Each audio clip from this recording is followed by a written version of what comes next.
Reels video আমার সোহা, তুমি তো এত ক্যামেরা তোমার সামনে থাকে, তুমি তো ওখানে কমফোর্টেবল ফিল করো না, তুমি তো আমাকে ধরতে মানে কি আনিজি ফিল করো, আমাকে জড়ায় ধরতে পারো না। আমি যদি তোমাকে রোমান্স করি সেই রোমান্সটা নিতে পারছো না। তাই আমি বলছি আচ্ছা তাহলে কি করতে হবে? তা বলতেছে তুমি একদিন আগে আসবা। তাই আমি কেন একদিন আগে আসবো? হ্যাঁ তোমাকে আমি শেখাবো রোমান্স কাকে বলে, তুমি একদিন আগে আমার কাছে থাকবে, তুমি আমার সাথে রোমান্স করবে, তোমাকে আমি আদরে আদরে ভরে দিব।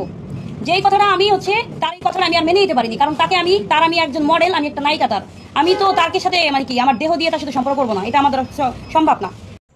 সে যদি এই কথা বলে থাকে তাহলে উচিত কথা বলেছে, পারফেক্ট কথা বলেছে, লিগ্যাল কথা বলেছে, ঠিকই বলেছে। এত সহজ অঙ্ক কঠিনভাবে মিলানোর তো কিছু নেই। বাংলা একটা প্রবাদ বাক্য আছে, কিছু পাইতে গেলে কিছু দিতে হয়, উপরে উঠতে গেলে নিচেই পড়তে হয়, এটাই তো স্বাভাবিক। আর তার কাছে এরকম একটা অফার পাওয়া 7 জন্মের ভাগ্য নিয়ে জন্মাতে হয়। তাকে স্ব ইচ্ছায় কতজন শরীর মন দেহ দেওয়ার জন্য পাগল হয়ে গেছে, সেইখানে তোরে অফার দেছে, বোঝ তোর ভাগ্যটা কত বড়। আর এই তুমি যে এত সাহা সুফি পীর শাস্তিছো, তুমিও এত ভালো না। ভালো যদি হইতে তাহলে এই মিডিয়াতে আসতে না। এইরকম বহুতজনই আছে, বাচ্চা হয় বাপের খোঁজ পাওয়া যায় না, তাহলে এই যে হলুদ মিডিয়ার সাংবাদিক তারাই তদন্ত করে বাচ্চার বাবা বাইর করে দেয়।